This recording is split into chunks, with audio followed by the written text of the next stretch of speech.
government-assisted senior high schools in the northern and upper regions have reopened today following a 2-week delay.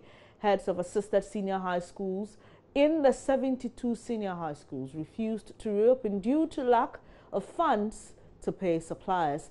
The delay led to the payment of over 106 million Ghana cedis by the Ministry of Finance to the Scholarship Secretariat for onward payments to the schools. Upper West Regional Correspondent Rafiq Salam traveled to Wa Senior High School, one of the beneficiary schools, and reports that over 200 students had already reported at the time of his visit. Government-assisted senior high schools in the northern belt of the country were to reopen on the 4th of May 2017. Their reopening, however, delayed due to government inability to pay feeding grants owed them. An amount of 184,851,616.60 Ghana cedis has been outstanding since the beginning of 2017, which is supposed to be scholarship payments for the third term of 2015-2016, the first term of 2016-2017, and the expected payment for the second term of 2016-2017. The Finance Ministry last week released an amount of 106,697,628.80 Ghana cedis to the Registrar of Scholarships for payments of feeding grants for second cycle schools in the 3 northern regions. Since heads of the 72 senior high schools in the 3 northern regions have received the payments, they have no other option than to fix dates for reopening of their schools. Wa Senior High School, one of the oldest senior high schools in the Upper West region, reopened today. When Joy News visited the school at 5:30 this evening, over 200 students had reported. We bumped into some female students registering their names with their house mistress. Although they were happy with the reopening, they were however sad with the 2 weeks delay.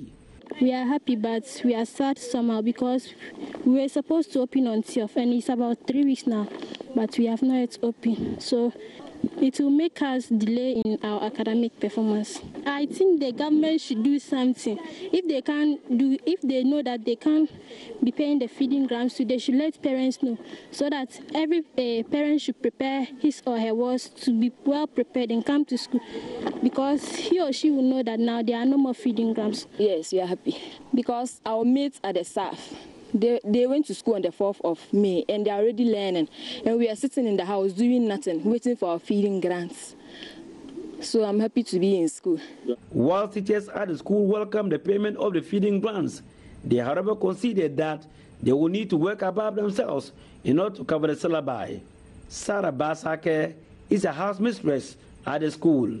Very, very inconvenienced because we have been taken backward. Our schemes of work, at least we should have taught something now. But look at us here. It means we have a lot to cover before they write their final exams. As you can see at my back is a huge pile of firewood ready for consumption at the kitchen. Clearly means that the school is ready to be back to life again. Reporting for Joy News, Rafiq Salam. Wow. And here in our studios, I'm Benis Abu Bedouin. This is Joy News Desk. Now, at least 22 people, including children, have been killed and 59 injured in a suicide attack at Manchester Arena. The blast happened at 22:35 British Summer Time on Monday at the end of a concert by the US singer Ariana Grande. Greater Manchester Police said the lone male attacker who died in the blast was carrying an improvised explosive device which he detonated. Relatives are using social media to hunt for missing loved ones. Ariana Grande has been reacting to the news on Twitter and Facebook, like was US President Donald Trump and others. Well, so there you have it. That's Ariana Grande's post on Facebook, and it reads, "Broken from the bottom of my heart. I am so sorry." And she adds, "I don't have words." And that got about some 8,000 shares from her page at the time we took this comment. and some 8,000 comments there, I beg your pardon. And so this young lady is said to be the first person reported to have died, first victim of Manchester terror attack, named as 16-year-old Georgina Calendar.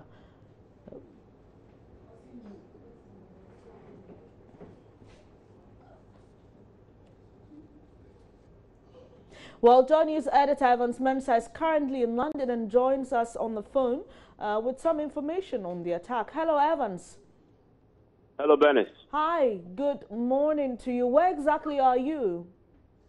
I'm in London Bridge in London, where this morning, after the incident in Manchester, Theresa May, who is a Prime Minister, who himself is coming up in an election next month, had met with his top security generals in a Cobra meeting and has directed a beefing up of security across the country. In fact, London is seeing more police presence in the city itself, where I am right now, just outside the London Bridge station. You can see a bit more security presence in the station and around it.